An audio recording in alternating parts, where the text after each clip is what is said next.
Getting a record deal. Now, when getting a record deal, these are the things that you should really keep in mind. First of all, let's go to the root of getting a record deal. The root in getting a record deal is knowing where to send it. You send it to the A&R department. A&R stands for Artist and Repertoire. Artist being you. Repertoire, in a normal standpoint, not industry, but normal standpoint, means your clothing or the things that you use to take care of yourself. So when you're talking about the music industry, artist and repertoire is artist, you, repertoire, the things that you may need so that they can take care of you. That's exactly what it is, artist and repertoire. Now that you know you can send your things to the artist and repertoire department, you have to understand this as well. You have to bring something to the table that makes them feel like they have to deal with you. And it's really only two ways of actually doing that. A lot of people keep sending it. I'm not saying that's a bad thing. I'm not saying that's the greatest of things. But what I will say is this. It does slightly increase your chances.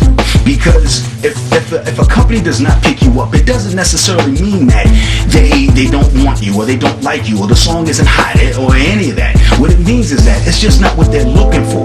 Now that can be eternally, where we don't ever want what you have to offer. Or it could mean we're not interested with what you have to offer today. Because tomorrow, we just might be looking for what you're offering. Or it might be next week, or next month, or next year. So you really never know. So you have to actually judge that yourself. I'm not going to give you an answer as far as actually how to do that. But what I will say is this. Consistency broadens the door a little bit. Doesn't kick it open, but it broadens it. Now that, what I just said right there, is for the people who just want to broaden the door. For people who want to actually kick the door in, you have to do something independently.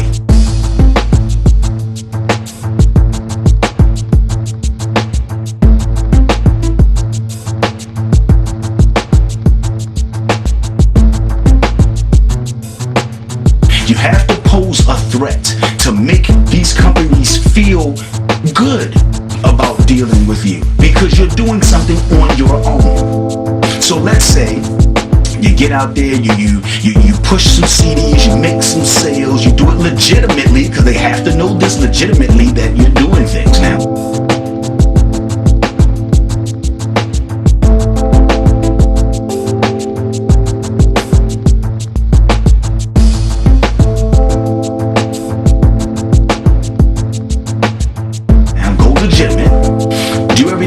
You're supposed to do it, all the goods and everything, yada yada yada, and then you'll define your options between walking into a record label and getting respect, or walking into a record label and having security carry you out.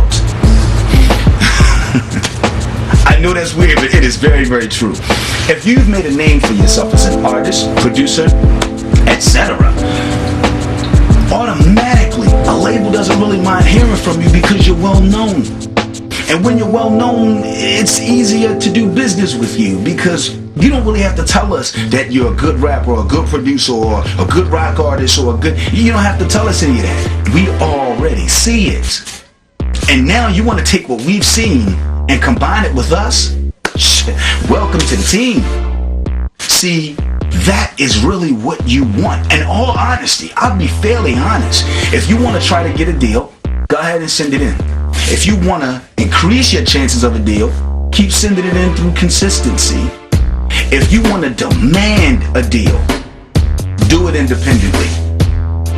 Independently always creates not just the attention of the label wanting to deal with you, but it creates the ability of people not understanding, overstanding,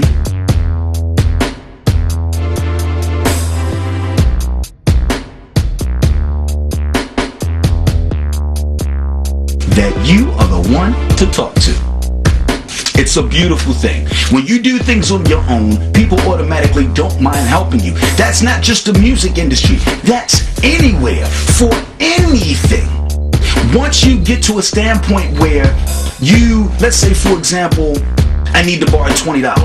If I don't have a job and I ask you for $20, I don't know if I'm going to give it to you. Not saying you're not good for it, but I don't think you have a resource in paying me back. So if you don't have a resource and paying me back, then why am I going to give you $20? Even though you're saying borrow, I'm thinking to myself, he's not borrowing, he's going to keep it because he has no resource in paying me back. So when I give it to you, you think it's a loan. It's not a loan, it's a gift because I know you have no resource of paying me back. Now, if you are working, things are great, then you ask for $20. I'll gladly give it to you because I know you're good for it because you have resources in getting me my cash back. It goes in the same exact standpoint with the music industry. Once you do something and you create a demand and people want you and the buzz is moving and you're just the one since whoever, they are going to deal with you on the circumstance that you've proved it instead of speaking it. You know how many talkers we have in the music industry? You know how many doers we have in the music industry? If you combine those together, you're making a terrible recipe because they clash very, very heavy. The doers in the music industry are almost like a delicacy. The talkers, the whole pie. We have more talkers than doers, not just in the music industry, but in life. In life, you have to understand the one simple fact that stands firm on every universal law known to man. You have to produce a value for who you are. You have to produce a personal value. Everybody gets whatever it is they need in life to having personal value. If you get it without personal value, you are destined to lose it.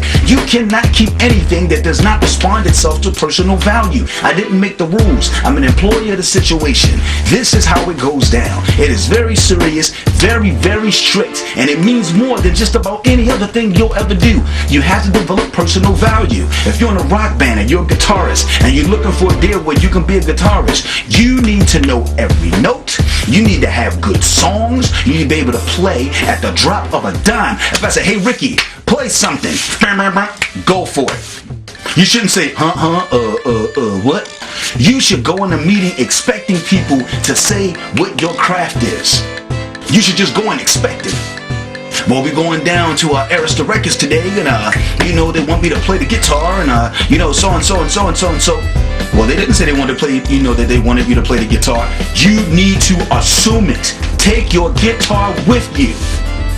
You don't know what's going to be asked of you because this meeting isn't about how good you look and how straight your tie is and how pretty your shirt is and your head wrap, and they don't care about that. The entire meeting is under one principle, and that one principle is your craft. You claim to be a guitarist. We like what we heard. We need to have a meeting. I seriously doubt if that meeting is about just seeing how good your life is.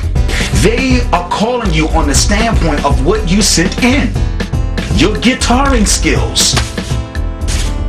Stay prepared. Stay prepared, artists. When you go and deal with these record companies, number one, you have to understand that it is super important that you are prepared for whatever they may say, especially with your craft. Please be prepared with your craft. Your craft is your vocal application. Just like a job interview, you fill out a job application to get a job. In the music industry, you sing your application, or play your application, or produce your application.